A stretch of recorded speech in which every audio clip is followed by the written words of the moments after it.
जंग को 2 महीने से ज्यादा वक्त गुजर चुका है। अब यूक्रेनी आर्मी ने पलटवार करते हुए रूसी सरहद पर हमले शुरू कर दिए।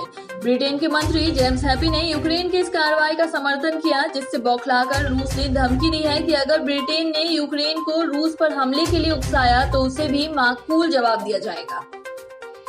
देश में बढ़ते कोरोना के मामलों को लेकर प्रधानमंत्री नरेंद्र मोदी आज सभी राज्यों के मुख्यमंत्रियों के साथ मीटिंग कर रहे हैं।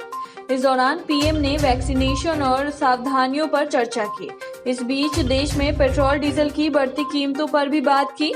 पीएम मोदी ने कहा, आप जानते हैं कि भारत सरकार के पास जो रेवेन्यू आता है उसका 42% तो राज्यों के पास ही चला जाता है। ऐसे में मेरा आग्रह है कि राज्य सहयोग करें। मैं आप सबसे आग्रह करता हूं कि आप अपने राज्य, अपने पड़ोसी राज्य के हित को सर्वोच्च प्राथमिकता दें। दिल्ली में जहांगीरपुरी के बाद शाहीन बाग में भी बुलडोजर चलाने की तैयारी की जा रही है। दिल्ली के मेयर मुकेश सूर्यांक सरिता विहार, जैतपुर, मदनपुर, खादर इलाके में अतिक्रमण का सर्वे करने पहुंचे हैं। मेयर ने कहा कि यमुना पर कब्जा, दरगाह, मस्जिद निर्माण और बांग्लादेशी रोहिंग्याओं की अवैध बसावट की जांच करने आए हैं। 100 करोड़ की वसूली का आरोप झेल रहे महाराष्ट्र के पूर्व गृह मंत्री अनिल देशमुख को बड़ी राहत मिली है। सूत्रों के मुताबिक चांदीवाल कमीशन ने देशमुख को जबरन वसूली के आरोपों से बरी कर दिया है।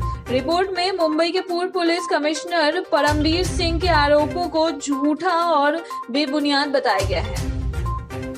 भारत में कोरोना वायरस महामारी के मामलों में फिर बढ़ोतरी दर्ज की जा रही है। नए केस 3,500 के आसपास आ रहे हैं। देश में बीते 24 घंटों में 3,569 लोगों की कोरोना वायरस रिपोर्ट पॉजिटिव आई है। वहीं 2,252 मरीज रिकवर हुए हैं। इस दौरान 151 लोगों की मौत हुई है। दुनिया भर में कोरोना वायरस के मामले बढ़कर 51 करोड़ 8 लाख हो गए। इस महामारी से अब तक कुल 62 लाख से ज्यादा लोगों की मौत हो चुकी है, जबकि 11.54 अरब से ज्यादा लोगों का वैक्सीनेशन हुआ है। ये आंकड़े जॉन्स हॉपकिंस यूनिवर्सिटी ने साझा किए हैं। म्यांमार की एक अदालत ने नोबेल पुरस्कार विजेता और नेता आंग सान सू की को 5 साल की जेल की सजा सुनाई गई है। उन्हें यह सजा करप्शन से जुड़े मामले में सुनाई गई है। म्यांमार में 1 फरवरी 2021 की रात सेना ने तख्ता पलट करते हुए सू की हाउस अरेस्ट कर लिया था। हालांकि सू की करप्शन के आरोपों से इनकार करती रही है। एयर इंडिया और एयर एशिया इंडिया के मर्जर के लिए टाटा ग्रुप बुधवार को कंपटीशन कमीशन ऑफ इंडिया पहुंचा। सीसीआई को फाइल किए नोटिस में कहा गया है कि वर्तमान में टाटा सन्स प्राइवेट लिमिटेड के पास एयर एशिया इंडिया की 83.67% हिस्सेदारी है, जो उसने दिसंबर 2020 में बढ़ाई थी।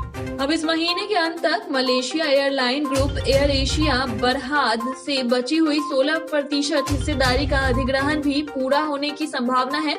इस मर्जर के बाद एयर इंडिया की भारत के डोमेस्टिक पैसेंजर मार्केट में 15.7% हिस्सेदारी होगी।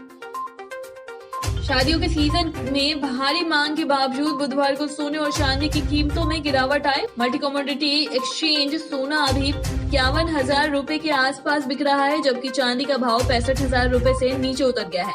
एमसीएक्स पर सुबह 24 कैरेट शुद्धता वाले सोने का वायदा भाव 116 रुपए गिरकर 51,468 रुपए प्रति 10 ग्राम पहुंच गया। सेंसेक्स और निफ्टी में हफ्ते के तीसरे कारोबारी दिन बुधवार को गिरावट के साथ बंद हुए।